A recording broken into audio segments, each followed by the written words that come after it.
Buenos días. Dios les bendiga.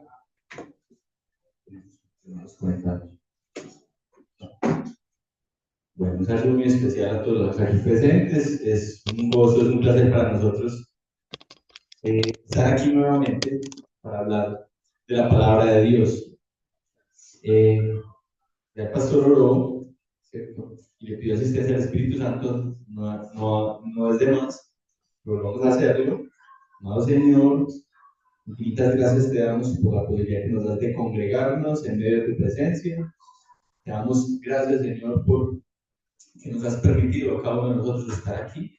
Te oramos por las personas acá presentes, por las familias representadas, miembros de la iglesia, asistentes, personas que has traído el día de hoy y por sus familias. Te pedimos, Señor, que este mensaje cumpla con el propósito con el cual fue establecido y fue escrito allí en la Santa Palabra. Te pedimos, Señor, para que nos abras nuestro entendimiento, nos ayudes, Señor, a comprenderlo y posteriormente nos ayudes a aplicarlo. Ponemos pues este momento, Señor, en las manos tuyas y lo pedimos en el nombre de Cristo Jesús. Amén. Bueno, vamos a continuar estudiando, como lo venimos haciendo, el Evangelio de Juan. Estamos en el capítulo 3. Entonces vamos a leer nuevamente el texto, la unidad de pensamiento que es Juan capítulo 3, versículos 1 al 21. Les pido que se ubiquen allí. En cuanto estén ubicados en el texto, Juan capítulo 3, versículo 1. Si lo podemos hacer, nos pongamos de pie. Pongamos de pie y vamos a leer el texto. Yo lo leo, ustedes me pueden seguir ahí en sus Biblias.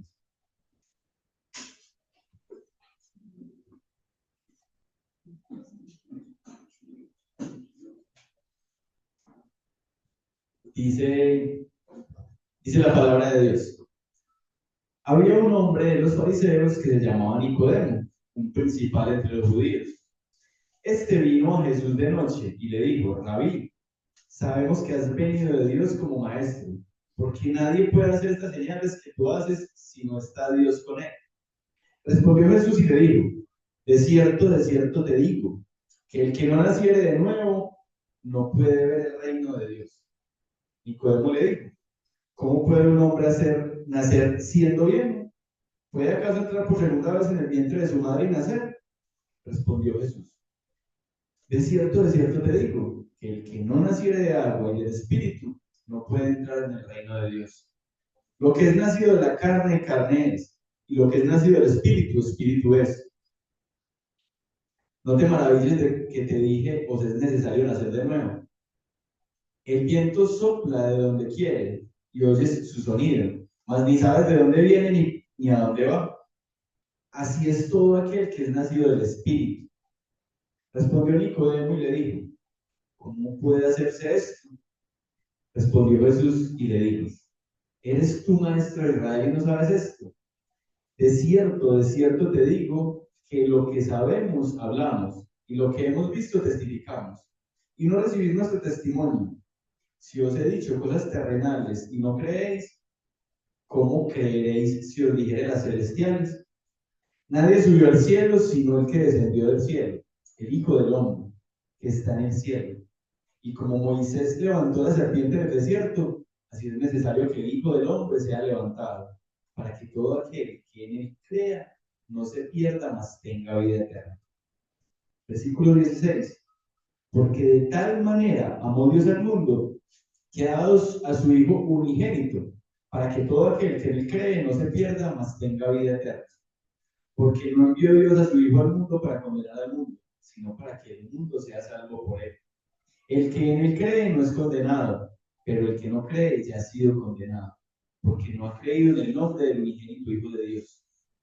Y esta es la condenación, que la luz vino al mundo y los hombres amaron más las tinieblas que la luz, porque sus obras eran malas. Porque todo aquel que hace lo malo aborrece la luz y no viene a la luz, para que sus obras no sean reprendidas. Mas el que practica la verdad viene a la luz, para que sea manifiesto que sus obras son hechas en Dios. Amén. Vamos a tomar asiento, hermanos. Recordemos que Esta predicación, este texto, inició hace 8 días. Inició el pastor Oscar. El título que ha dado la enseñanza es Engendrados por Dios, un nuevo nacimiento. Engendrados por Dios, un nuevo nacimiento. Voy a leer una frase del gran predicador Charles Spurgeon. Él en su momento dijo: si se nos pidiera que leyéramos a un hombre moribundo que no conoce el Evangelio, si se nos pidiera que leyéramos a un hombre moribundo que no conoce el Evangelio, probablemente debemos elegir este capítulo como el más adecuado para tal ocasión. Y lo que es bueno para los moribundos es bueno para todos, porque eso es lo que somos. Y que tan pronto nos vayamos a encontrar en las puertas de la muerte, nadie puede saber. Nadie puede saber. Este sería el texto adecuado para predicarle, para enseñarle a una persona que está en su lecho de muerte. Pues es necesario nacer de nuevo. La enseñanza de Jesús a Nicodemo es una enseñanza necesaria para todo el mundo. Para todo el mundo. Recordemos pues que Nicodemo, siendo un maestro de la ley judía, el Señor aquí le muestra que necesitaba ser enseñado, necesitaba ser evangelizado. Y de igual manera, como lo necesitaba Nicodemo, lo necesitaba hoy en día todo el mundo.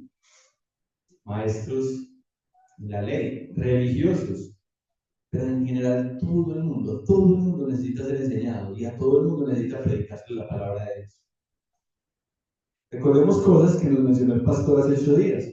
¿Cierto? Entonces él nos puso en contexto. ¿Quién era Nicodemo? El texto nos dice que era un principal entre los judíos, ¿cierto? Miembro del Sanedrín, o sea, perteneciente como a la corte suprema de los judíos. Los judíos juzgaban y actuaban conforme a la ley de las Escrituras. Entonces, si usted era miembro del Sanedrín, era una persona que tenía que ser muy instruida en la ley mosaica. Entonces, este era Nicodemo. Nos comentó el pastor, Nicodemo reconoce que Jesús es alguien especial. De hecho, en el texto dice, el maestro le dice a Jesús que Jesús ha de ser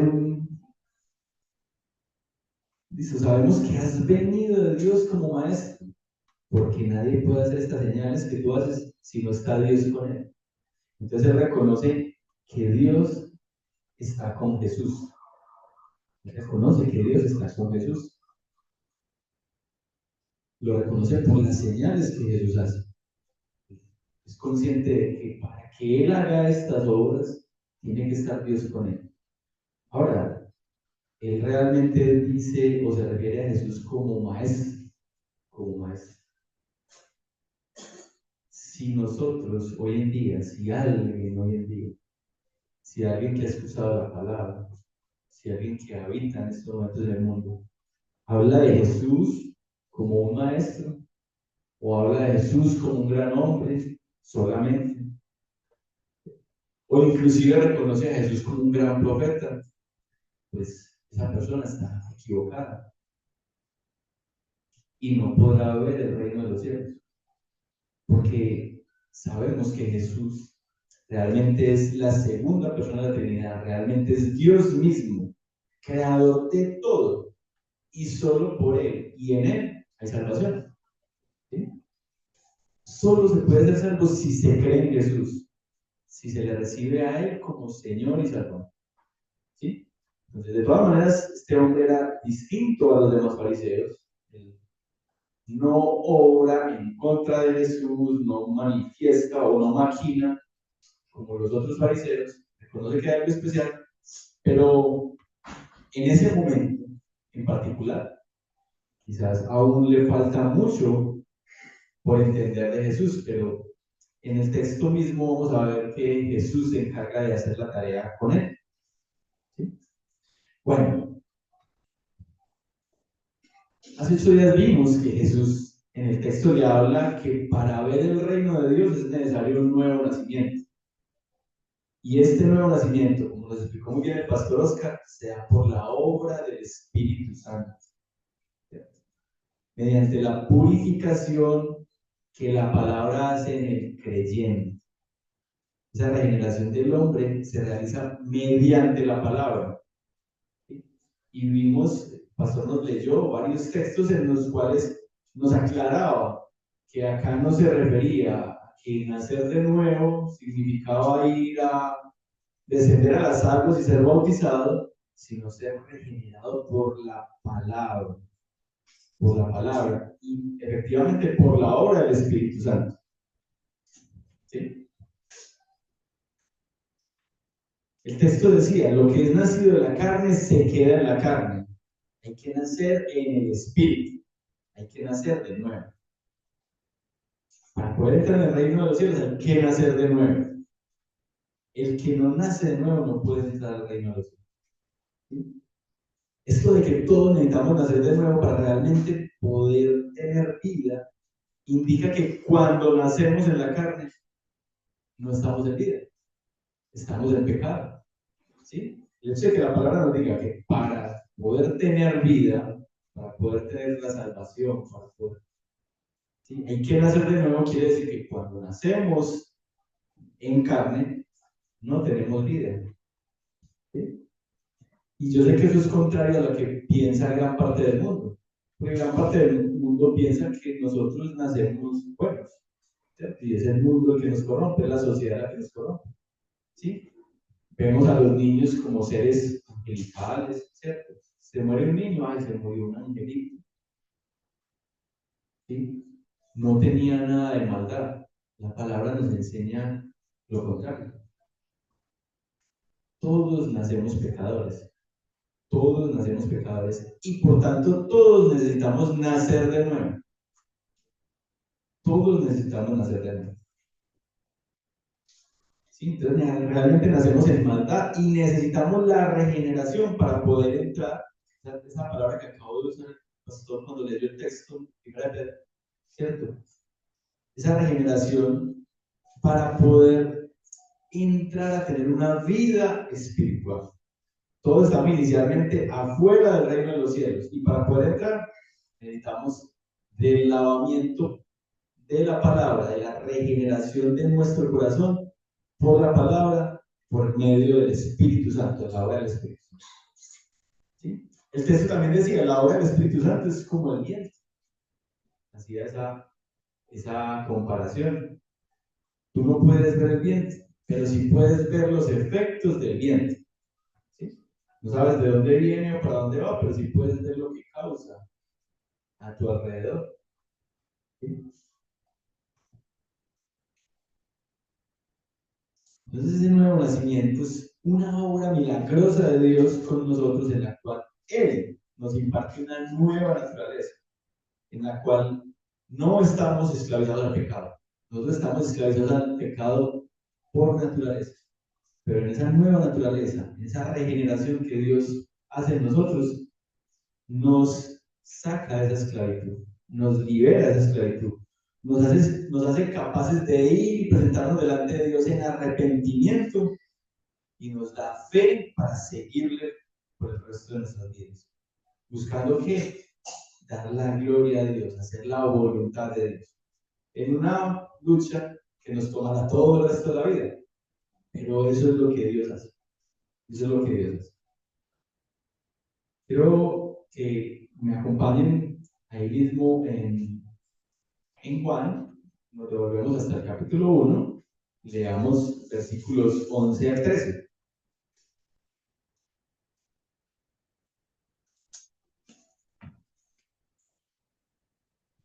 Dice la palabra de Dios allí.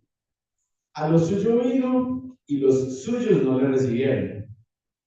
Mas a todos los que le recibieron, a los que creen en su nombre, les dio potestad de ser hechos hijos de Dios. Les dio potestad de ser hechos hijos de Dios. Versículo 13. Los cuales no son engendrados de sangre, ni de voluntad de carne, ni de voluntad de varón, sino de Dios. Notan ahí la palabra engendrados. y ven la relación que hay con el título que tenemos en la predicación. El creyente que nace, la persona que nace de nuevo, que es regenerada, es una persona engendrada por Dios. Ahí en el versículo 12 le dice que a los que recibieron a Jesús les dio la potestad de ser hechos hijos de Dios. O sea, que no eran hijos de Dios. ¿Sí? Quizás hay personas que piensan que todos somos hijos de Dios. No, todos somos criaturas de Dios. ¿Quiénes son hijos de Dios? Aquellos que han creído en Jesucristo, que le han recibido.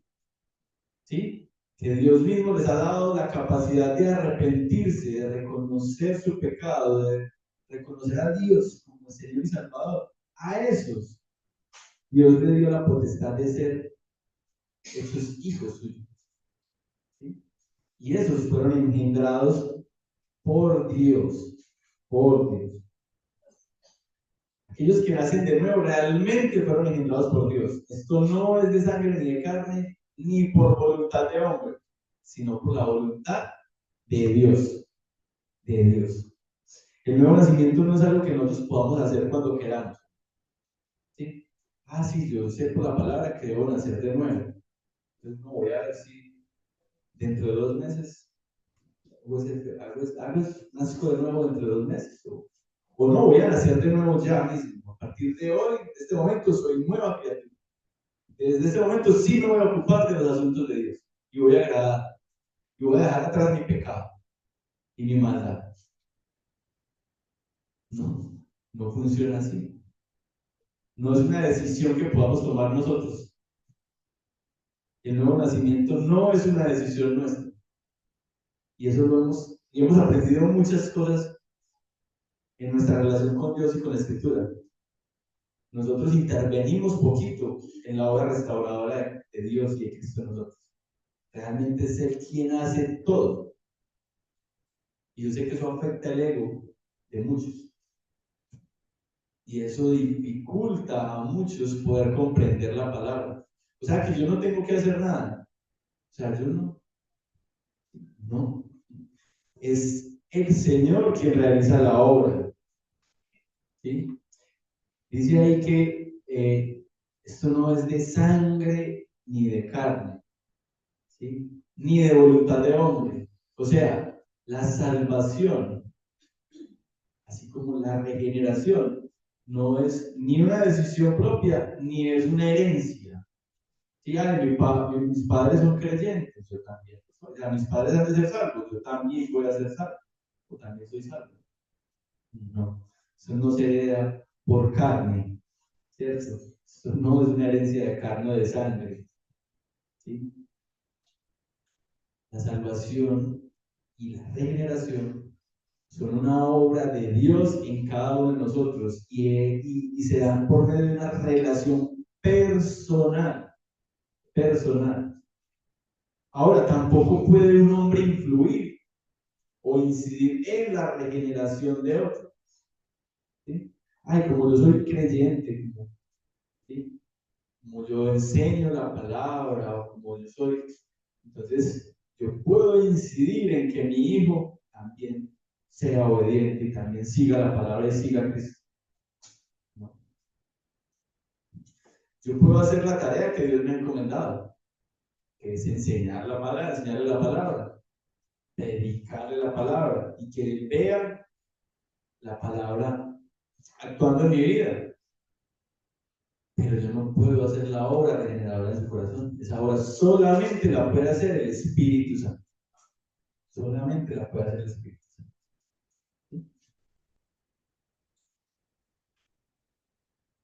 ¿Cuándo hace esa obra el Espíritu Santo? Pues nos acaba de decir el texto que el Espíritu Santo es como el viento. Entonces, ¿cuándo hace la obra? Cuando quiere, como quiere. Así es la obra del Espíritu Santo. ¿Sí? Y por eso es que algunos pueden recibir al Señor siendo muy niños y muy pronto en sus vidas. Y otros, como el ladrón, que pueden recibir justo antes de morir. ¿De qué depende? De Dios, no de nosotros. ¿Sí? No podemos dirigir la obra del Espíritu Santo, pero sí podemos y sí vemos obviamente el impacto que tiene esa obra en la vida de cada cristiano. Iremos ya para retomar, para continuar el texto, miremos Santiago 1:16. 1:16 al 18. Santiago 1:16 al 18.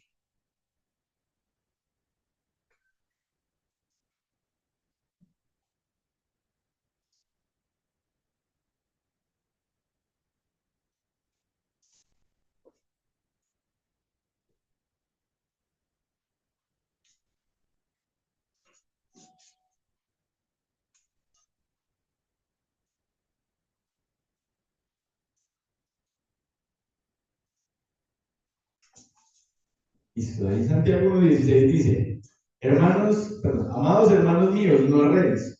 Toda buena dádiva y todo perfecto desciende de lo alto, el Padre de las luces, en el cual no hay mudanza ni sombra de variación.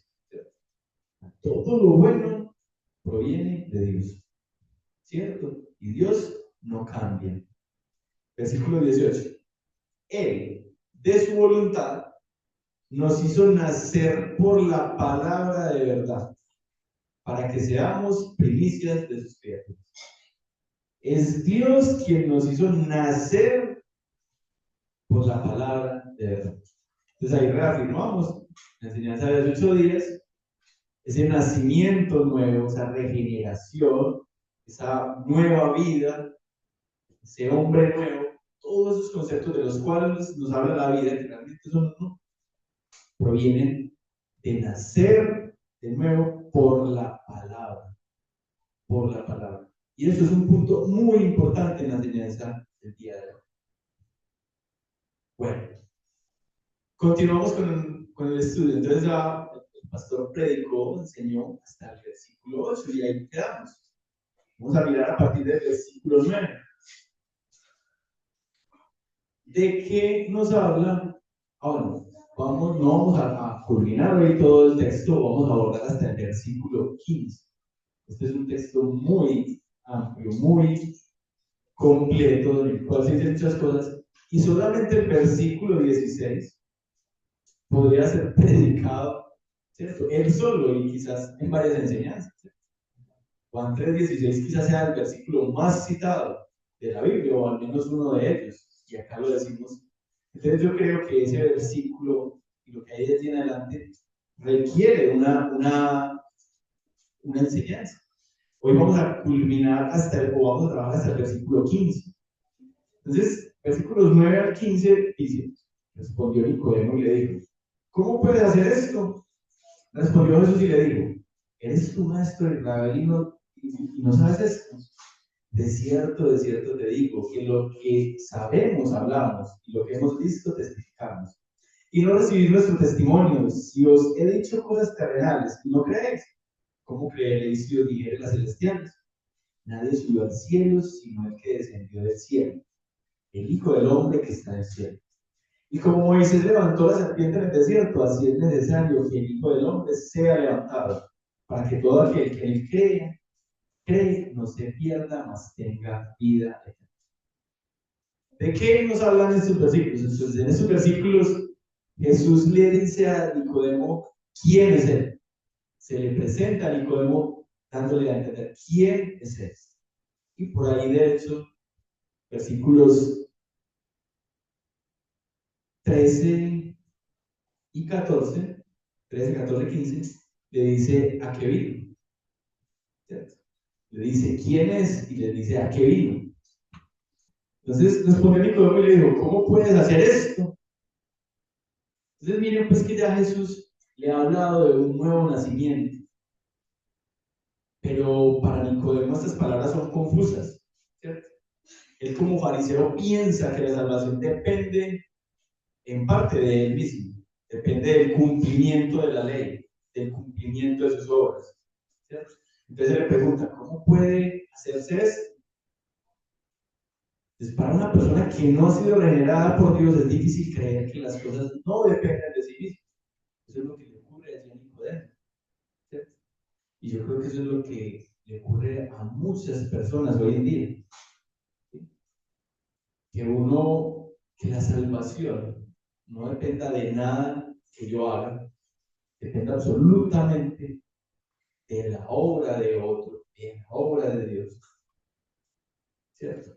Eso va en contra del intelecto de algunas personas, de la vanidad, ¿sí?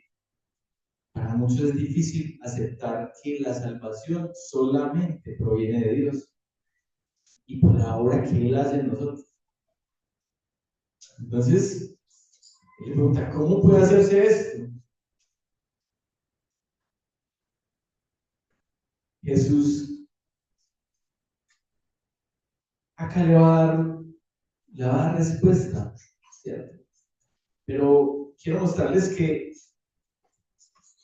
este pensamiento de Nicodemo es un pensamiento que estaba muy arraigado en los fariseos, que estaba muy arraigado en el pueblo judío, en el pensamiento de que se es salvo por el cumplimiento de la ley. Los invito a Lucas capítulo 18. Lucas capítulo 18.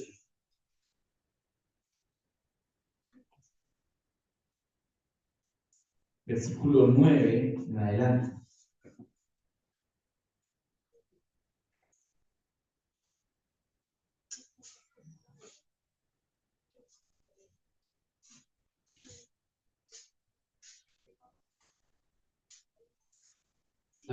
La parábola del fariseo y el publicano. ¿Sí? La parábola del fariseo y el publicano.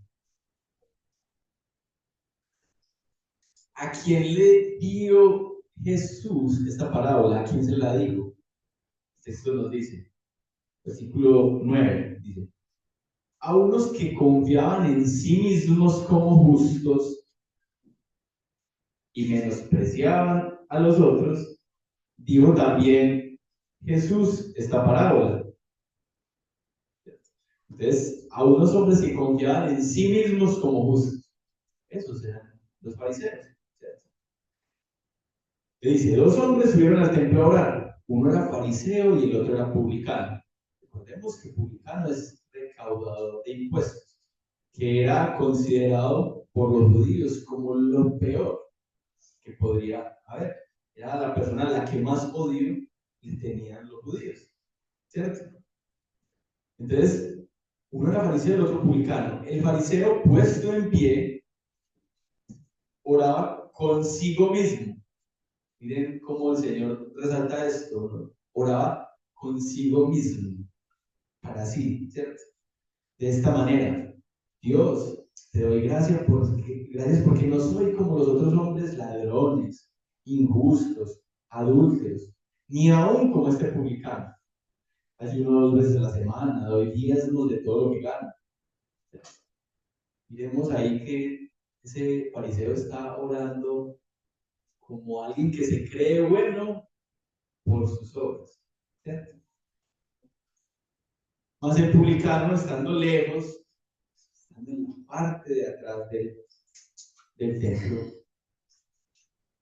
no quería ni aún alzar los ojos al cielo, sino que se golpeaba el pecho diciendo, Dios, sé propicio a mí, pecador. ¿Sí? Este hombre estaba arrepentido. Versículo 14 de Dios digo que éste descendió a su casa justificado antes que el otro, porque cualquiera que se enaltece será humillado y el que se humilla será enaltecido.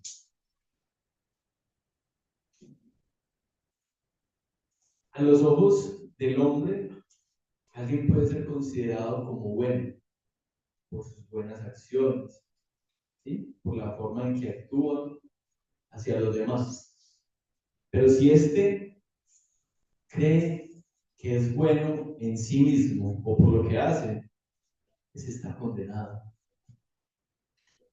Puede haber otra persona que haya causado mucho mal, que haya sido un gran pecador, como lo somos todos, o como lo hemos sido todos.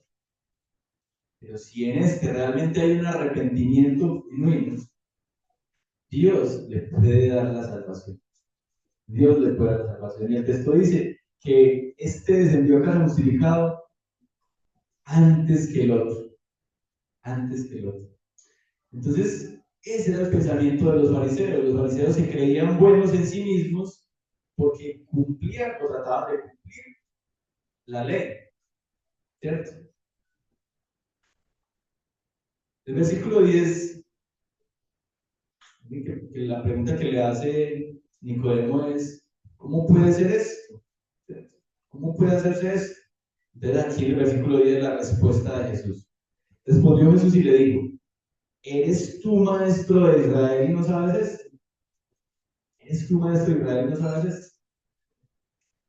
Hermanos, en las escrituras está escrito que es necesario para el hombre nacer de nuevo. Y esto no es solamente que lo vemos a partir del Nuevo Testamento, cuando Jesús aquí en Juan dice eso. No. El nacimiento de nuevo para los judíos les fue dado en la misma ley, les fue dado por los profetas. Y a eso se refiere Jesús, le dice, o sea, tú eres maestro de la ley, eres doctor de la ley, y no sabes de qué te estoy hablando. ¿Sí? Leamos unos pasajes del Antiguo Testamento que nos hablan, en otras palabras, de ese nacimiento, de ese nuevo nacimiento. Deuteronomio 30, versículo 6. Realmente desde el 1 al 6, pero podemos leer solo el 6. Deuteronomio 30, del 1 al 6. Deuteronomio 30, versículo 6.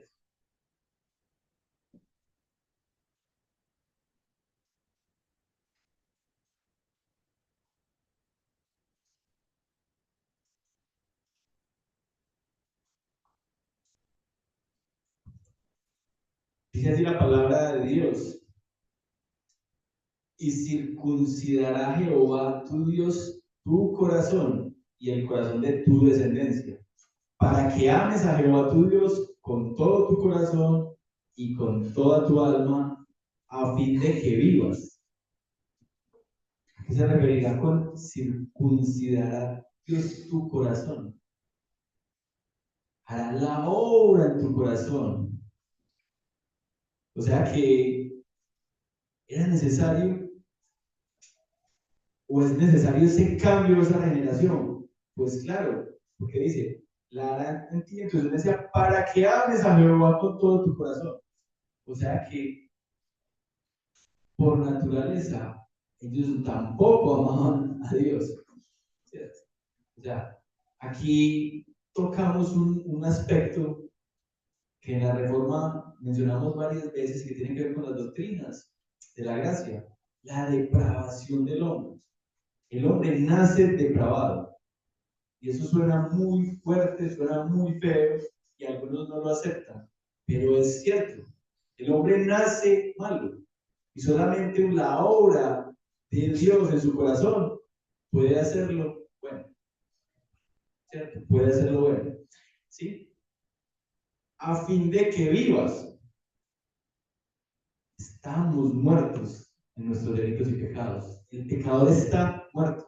Y solamente puede venir a vida si Dios hace la obra en su corazón, si Dios circuncida su corazón. O como dice en Ezequiel 11, 19, o en Ezequiel 36, 26, que son dos versículos que en esencia dicen lo mismo. Lo voy a leer del 36. Ezequiel 36, 26 dice: Os daré corazón nuevo y pondré espíritu nuevo dentro de vosotros. Y quitaré de vuestra carne el corazón de piedra y os daré un corazón de carne. Y pondré dentro de vosotros mi espíritu y haré que andéis en mis estatutos y guardéis mis preceptos y los pongáis por obra. ¿Sí? Este texto también habla de ese nuevo nacimiento. ¿Sí?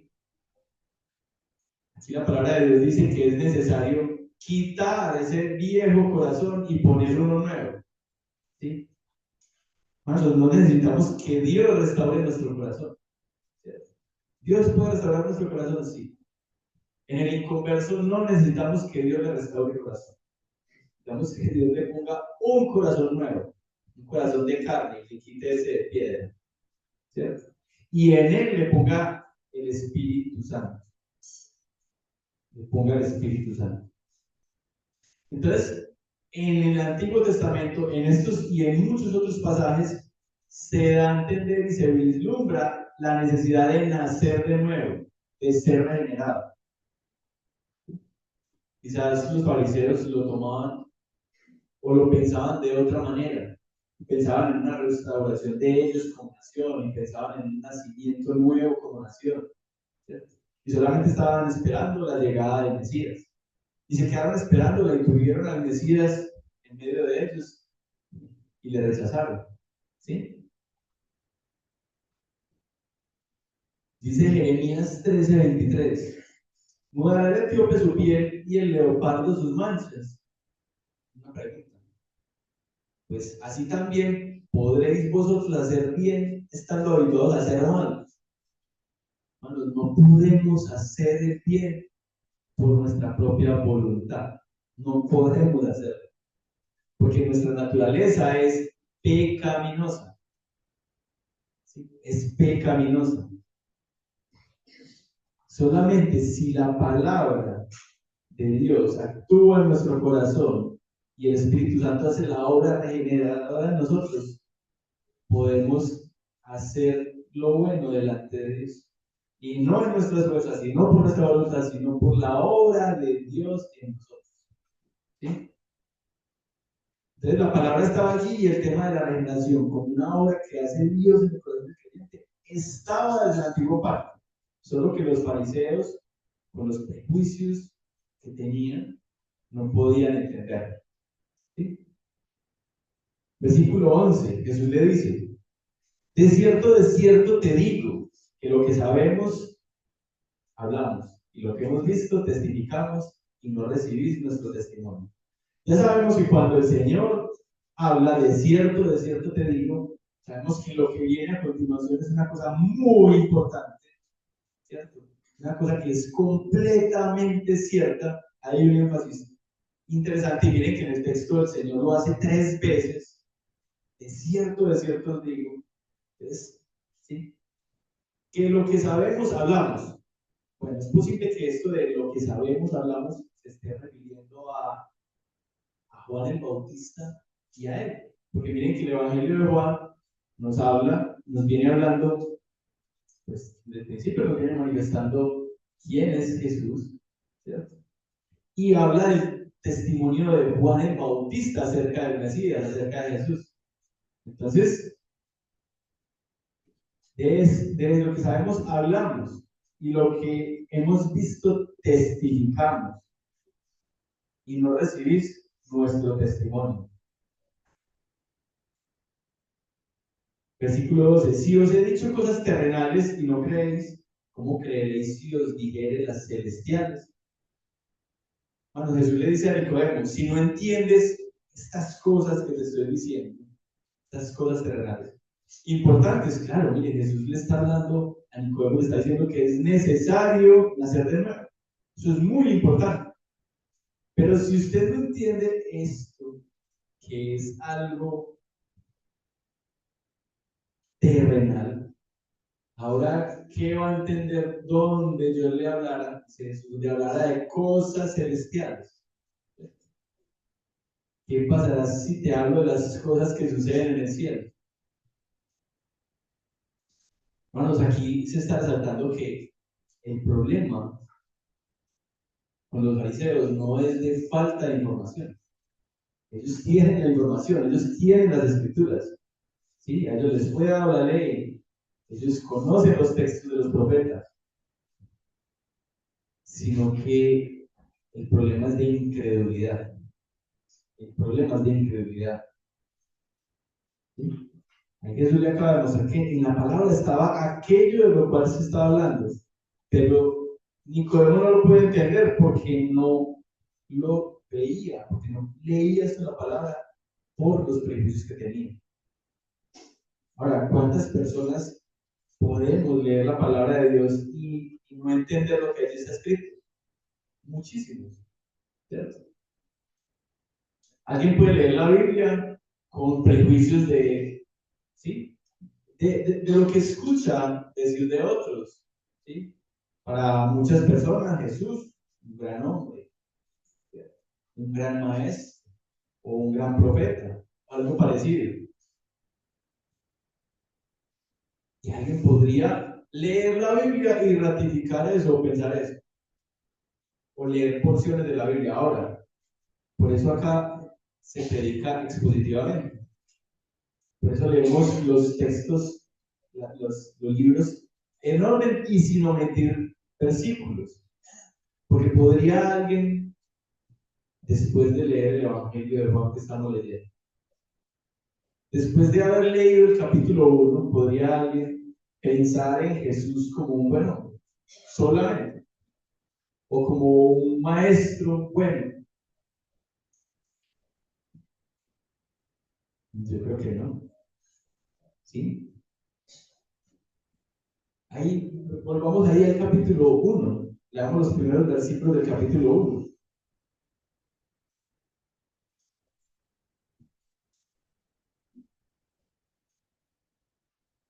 En el principio era el verbo, y el verbo era con Dios, y el verbo era Dios. Este era en el principio con Dios. Todas las cosas por Él fueron hechas, y sin Él nada de lo que había sido hecho fue hecho. En Él estaba la vida, y la vida era la luz de los hombres. La luz en las tinieblas resplandece, y las tinieblas no prevalecieron contra Él. El verbo era en el principio. Jesús estaba en el principio y era con Dios y era Dios. Y todas las cosas por Él fueron hechas. Sin Él nada de lo que fue hecho, de lo que ha sido hecho, fue hecho. ¿Sí? Entonces podríamos estudiar expositivamente el libro de Juan y pensar que Jesús solo es un buen hombre. Pues si realmente no hemos sido regenerados, si realmente el Espíritu Santo no actúa en nuestro corazón, quizás. Pero si no, es cierto que debemos creer en esa segunda persona de la Trinidad y en que siendo Dios mismo se encarnó, vino a este mundo y ocupó el lugar que nosotros debimos haber ocupado. Y por su obra en la cruz hemos sido salvados. ¿Sí? Si alguien no puede entender que Jesús es Dios mismo, que es nuestro Señor y Salvador, que descendió a los cielos para encarnarse y morir por nosotros, esa persona es un incrédulo. Esa persona es un incrédulo. ¿Sí? Ahora, a pesar de que Nicodemo se diferencia pues, de los otros fariseos, lo vimos que acerca del pensamiento que tiene Jesús, Jesús le pone junto a ellos cuando le dice, y no recibís nuestro testimonio, ¿cierto? Y no recibís nuestro testimonio. ¿Sí? Si os he dicho cosas terrenales y no creéis, ¿cómo creéis si os dijere las celestiales? En el versículo 11, perdón, dice, de cierto digo que lo que sabemos hablamos y lo que hemos visto testificamos, y no recibís nuestro testimonio. Entonces, en general, los fariseos no han recibido al Espíritu Santo, no han recibido la palabra y por tanto no han sido regenerados. Versículo 13. Nadie subió al cielo, sino el que descendió del cielo, el Hijo del Hombre que está en el cielo.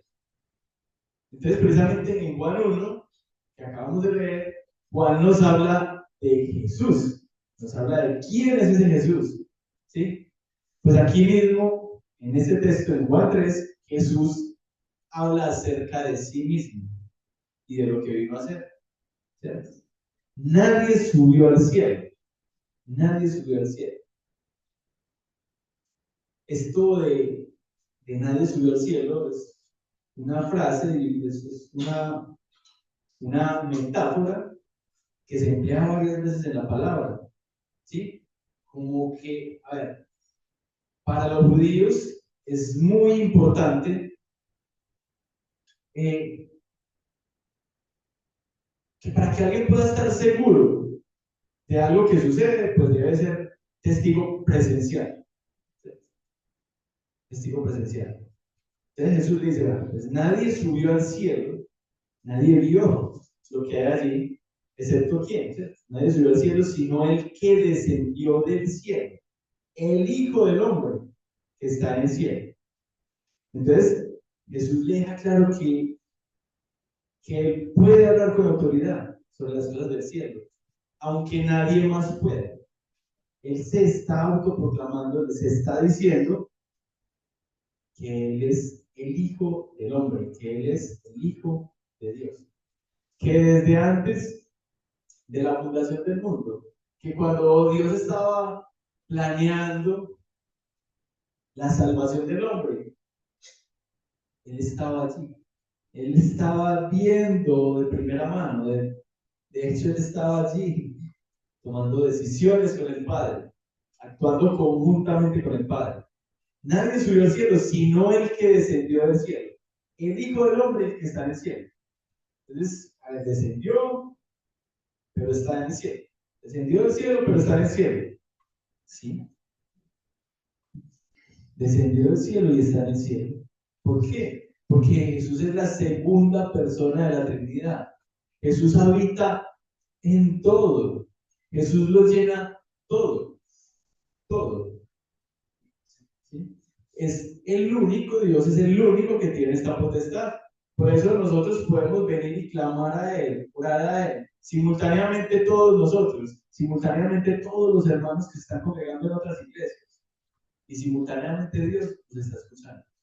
Solamente Él puede hacer eso, porque tiene ese atributo, nadie más lo tiene.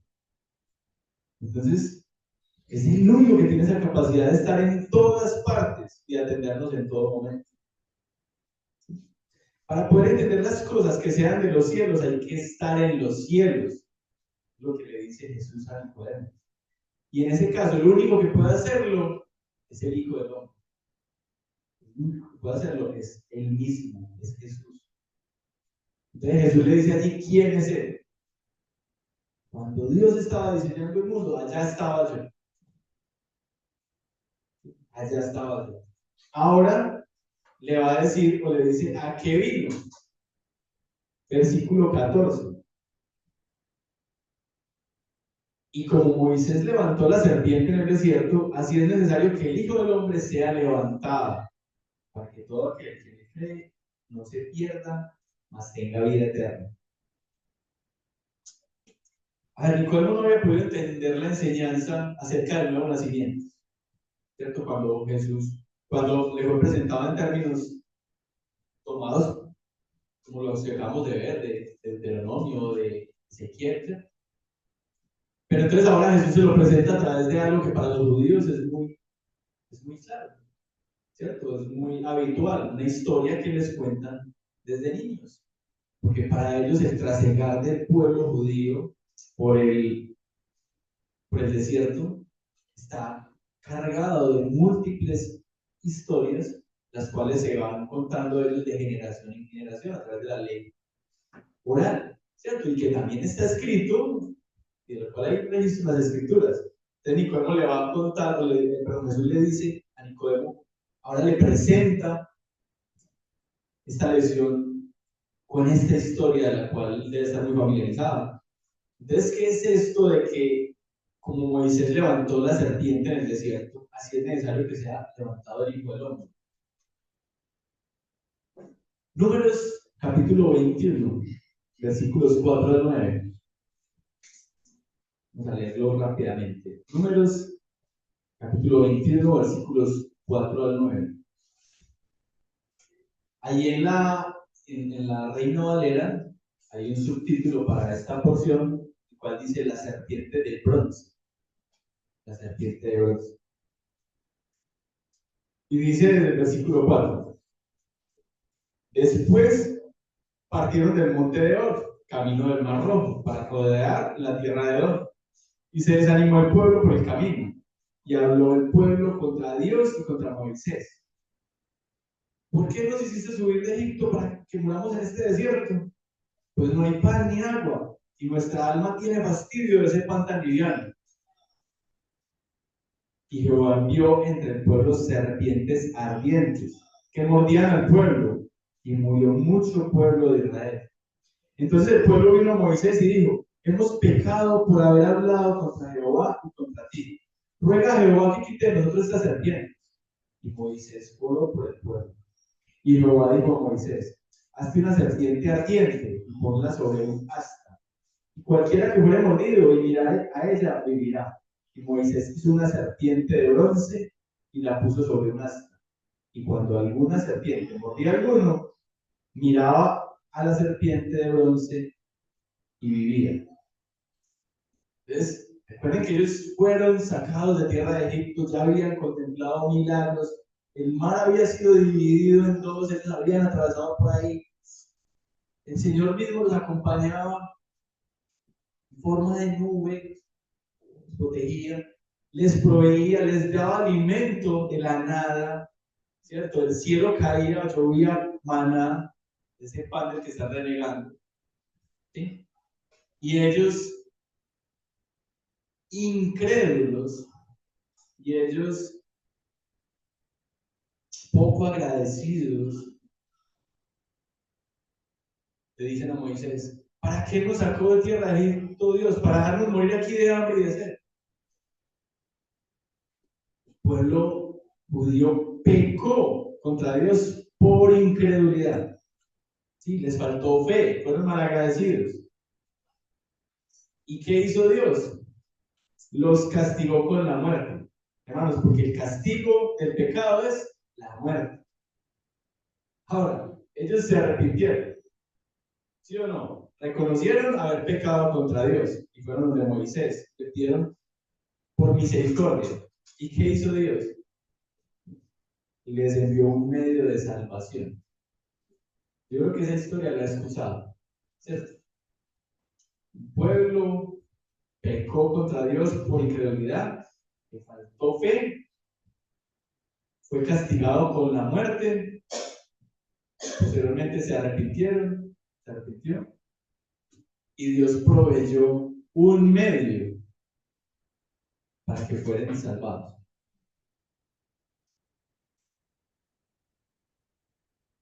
¿Qué representa esta serpiente en el texto de Números? ¿O a quién representa? Es una preimagen de Jesús, ¿cierto? Esta serpiente está apuntando hacia ese medio que Dios ha provisto para nuestra salvación, que es Jesús. Es la forma en que Dios ha operado con nosotros, ¿sí? La serpiente es una preimagen de Jesús y de su obra, es un símbolo que apunta a Jesús. Notemos que la serpiente elevada en el asta no impedía que ellos fueran mordidos, ¿cierto? Ellos igual seguían siendo mordidos por las serpientes venenosas y no impedía que el veneno circulara por ellos, pero esa serpiente los curaba a los judíos del efecto mortal de la picadura. Hermanos, así es la obra de Jesús en nosotros. Así es la obra de Jesús en nosotros. Por su sacrificio, nosotros no nacimos sin pecado. No. Nosotros nacimos pecadores. A pesar de que Jesús murió hace más de 2000 años, nosotros nacimos en carne hace unos 30, 40, 50, 10, 8, no sé, ¿cierto? A pesar de que el sacrificio de Jesús fue hace mucho tiempo, nosotros no nacimos, por ese sacrificio no nacimos sin pecado, no, nacimos con pecado. Pero por ese sacrificio, mediante ese sacrificio, Dios sí nos cura de la consecuencia de ese pecado. Dios nos da la potestad, Dios nos da el regalo de poder nacer de nuevo y de tener una nueva vida. ¿Sí?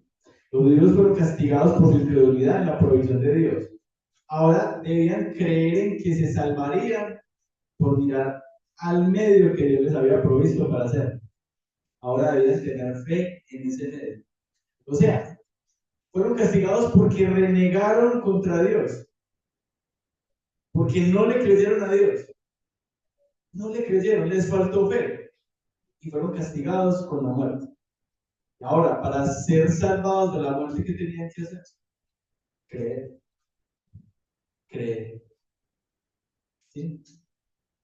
Y miren algo tan sencillo, simplemente mirar. Fue levantada una serpiente en un asta, ellos eran picados y lo que tenían que hacer era mirar, creer, creer. Entonces miren que allí en ese relato, en Números, el pueblo fue salvado no por hacer algo, sino por mirar la serpiente de bronce. Tenían que confiar en algo, aparentemente tan, no sé, tonto, tan, ¿sí? Pero eso era suficiente para salvarlos. Quizás algunos murieron porque, no sé, me picó una serpiente, ¿qué voy a hacer? No, pues un médico, no hay médico, listo, entonces, venga usted, chúpeme la sangre acá, o pégame con un machete, o póngame panela caliente, no sé. Eso es más lógico, pues, para una picadura de serpiente, yo creo que es lo más fácil creería eso. Y quizás muchos simplemente les faltó mirar y creer para salvarse. Otros entendieron que ese fue el medio que Dios les dio. ¿Sí? Mirad a mí y sed salvos, todos los términos de la tierra, porque yo soy Dios y no hay más. Isaías 45, 22. Podríamos estar dispuestos a cientos de cosas para ganar nuestra salvación, pero Dios nos ordena una sola, y es que confiemos en Jesucristo, que lo veamos solo a Él. ¿Sí? Entonces miren que esto que pasó con el pueblo judío es lo que sucede con nosotros hoy en día. Solamente podemos tener vida eterna y salvación por la fe en Jesucristo. Muchos buscan la perfección a través del conocimiento de la ciencia, otros mediante la búsqueda de la felicidad, ¿cierto? Otros buscarán la salvación a través de buenas obras, de cumplimiento de la ley, etc. Pero la salvación no se puede tener por nada diferente a la fe en Jesucristo. ¿Sí? Los judíos no tenían que hacer nada más, penitencias, obras, ¿no? Solamente mirar, creer, solo tener fe. Pues dice Jesús que así como Moisés levantó a la serpiente del desierto, así es necesario que el Hijo del Hombre sea levantado. Así es necesario que el Hijo del Hombre sea levantado. Si vemos la analogía, esa serpiente fue colgada en un asta. Nuestro Señor Jesucristo fue levantado y colgado en una cruz. Por medio de esa serpiente ellos se salvaban de la muerte. Nosotros solamente podemos salvarnos de una muerte y de una condenación eterna si creemos en que Jesús, que fue levantado y colgado de ese madero, lo hizo por nosotros y no quedó allá. Fue sepultado y se levantó de entre los muertos. Solamente si creemos esto, podemos tener salvación. ¿Sí? Ahora, algo muy tremendo también es el contexto bien fuerte para los judíos con la serpiente. ¿Cierto? Es que la serpiente siempre nos ha representado lo malo. Es que de hecho, en el Edén es la serpiente, ¿cierto? La que le ofrece a Eva y a Adán el fruto del cual no podían comer. Y para los judíos la serpiente era un animal maldito, inmundo. Y como que acá, en esta analogía, y en el desierto, Dios le ordena que sea una serpiente la que se cuelgue allí. Podría haber ordenado Dios, no, que sea un cordero. Jesús no es el cordero de Dios, que quita el pecado del mundo. Podría haber sido así, pero no. A Dios le plació que fuera una serpiente. lo más inmundo, lo más inmundo. ¿Saben por qué, hermano? Porque Jesucristo se hizo inmundo, se hizo pecador por nosotros. Siendo Dios mismo, no habiendo pecado, inclusive ante el sufrimiento al que fue sometido, no pecó durante toda su vida. Sin embargo, Él se hizo pecado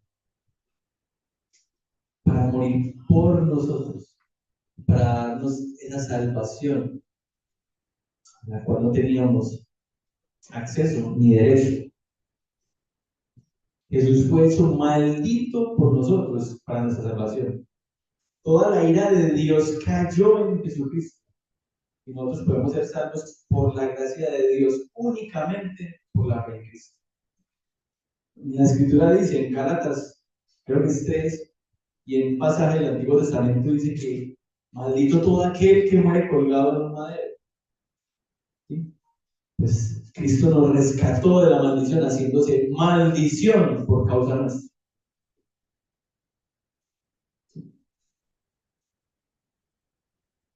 Esa serpiente ahí, número 21, dice el texto que fue hecha en bronce. El bronce en la Biblia y para los judíos está muy asociado con juicio, con juicio. ¿Sí? Porque el bronce es con fuego, una imagen del juicio. Así que la serpiente de bronce habla del pecado, pero de un pecado juzgado. De la misma manera que Jesús, que no conocía pecado, se volvió pecado por nosotros en la cruz. Y nuestro pecado fue juzgado por él. ¿Sí? Una imagen de una serpiente de bronce es imagen de un pecado juzgado y resuelto. Entonces, así es necesario que el Hijo del Hombre sea levantado.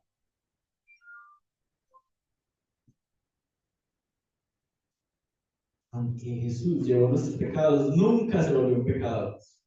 Incluso volverse pecado por nosotros fue un acto de amor, santo y justo. Él siguió siendo santo durante toda la vida sin prueba. ¿Sí? Jesús fue levantado, debía morir, Él salvaría. ¿Por qué nos salvaría? Porque nos amaba.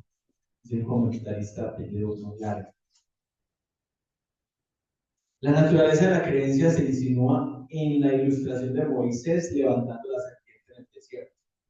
Creer consiste en aceptar algo, no en hacer algo. Y esto es lo que choca con nosotros. Nosotros no tenemos que hacer nada, tenemos que creer en el Salvador. Tenemos que creer en el Salvador.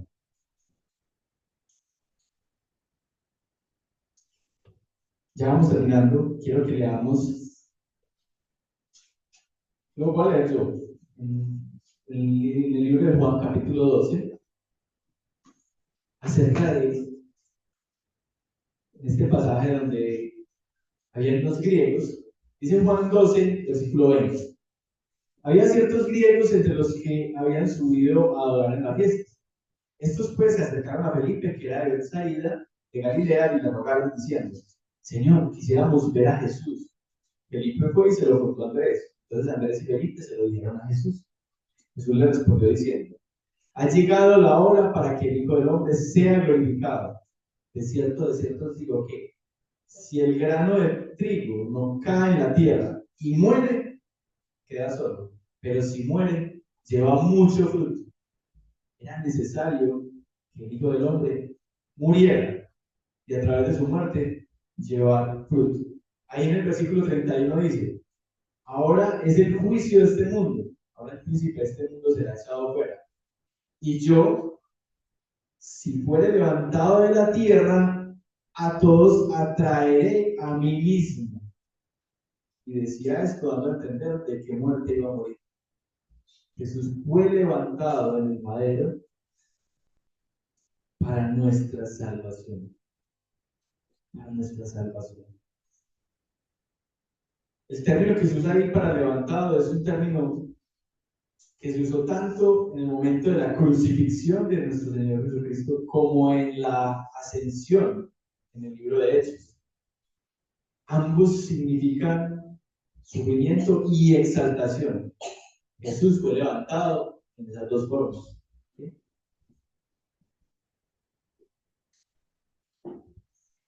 Versículo 15.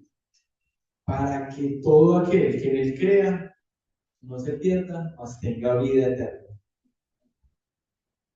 ¿Para qué vino Jesús a este mundo? Para entregar su vida por nosotros y para que todo aquel que en él cree tenga vida eterna. Eterna.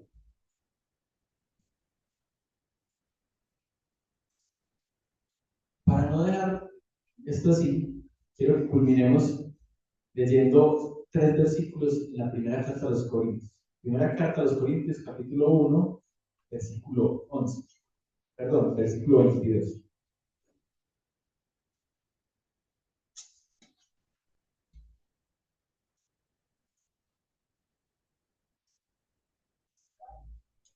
Primera de Corintios 1, versículo 22.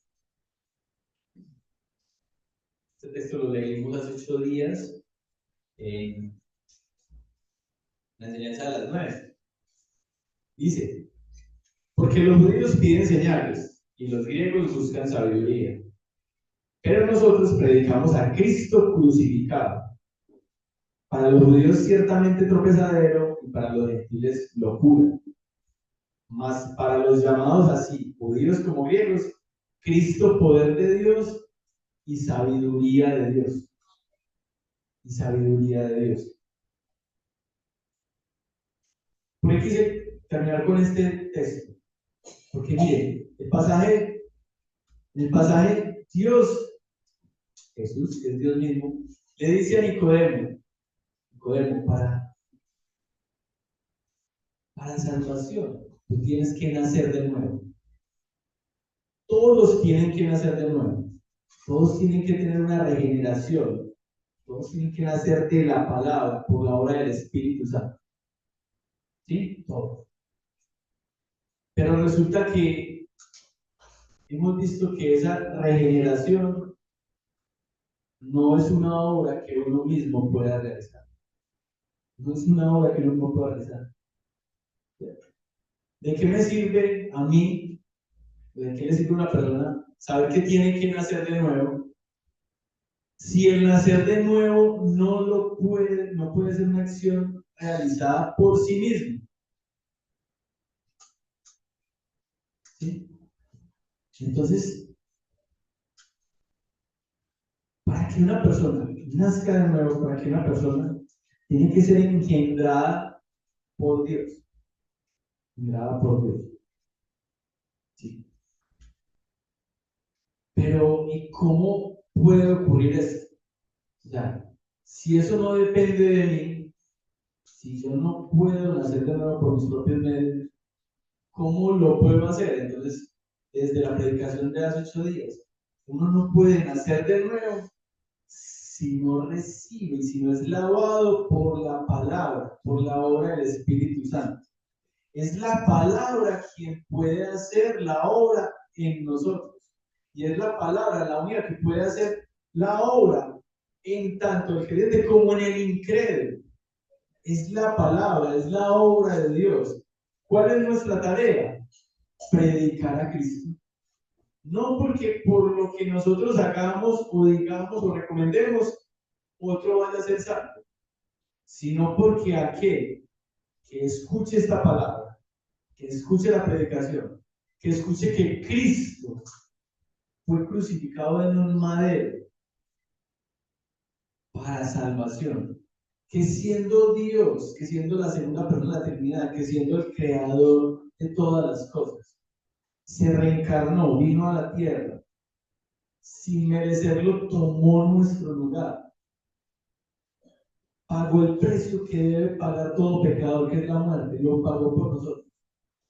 Quien al escuchar esto realmente crea en Jesucristo, Dios puede realizar la obra en él, Dios puede regenerarle, Dios puede darle un nuevo corazón. Entonces nuestra tarea como creyentes es predicar a Cristo como aquella serpiente del desierto que fue levantada para que los que la miraran fueran salvos, para que los que creyeran en ella fueran salvos. Nosotros predicamos a Cristo que vino a morir por nosotros para que aquel que crea en eso tenga salvación. ¿Por qué? Por la voluntad de Dios. Y porque Dios así lo estipuló desde antes de la fundación del mundo. Entonces sí, los judíos piden señales, los griegos buscan sabiduría, pero la tarea de nosotros, como discípulos del Señor, que es lo que debemos ser los creyentes, es predicar a Cristo. Así para muchos sea tropezadero, o para otros sea locura. Pero finalmente, para los llamados, para los que Dios eligió antes de la fundación del mundo, esa predicación es el poder de Dios, es sabiduría de Dios y es lo único que podrá permitirle conocer a Dios, arrepentirse y presentarse delante de Él y en un futuro adorarle y vivir para la gloria. Amén. Amado Dios, te damos muchas gracias por esta palabra, te damos gracias Señor, por este texto. Sabemos, Señor, y entendemos la gran necesidad que tiene el hombre de nacer de nuevo. El hombre no nace bueno, Señor. Lo sabemos, la palabra nos lo ha mostrado. ¿Sí? Sabemos que es necesario que la palabra permee el corazón, lave el corazón de aquellos que tú has escogido desde antes de la fundación del mundo para poder que ellos sean las nuevas criaturas, para poder que ellos tengan vida eterna en Cristo. Te pedimos, Señor, por las personas que quizás, Señor, aún no te han recibido, pero que tú tienes elegidos desde antes, Señor. Te pedimos, Señor, que la obra de la palabra haga el efecto que debe hacer, Señor, como tú lo tienes estipulado. Si dentro de esas personas están nuestros familiares, nuestros amigos, las personas a las que amamos, te damos muchas gracias, Señor. Ahora sabemos, Dios, que no nos corresponde a nosotros, que no es potestad nuestra. Ayúdanos a nosotros simplemente a hacer la tarea de predicarte a ti, de predicar a ese Jesucristo que fue crucificado por nosotros, pero que venció a la muerte y está contigo a tu lado, gobernando el mundo.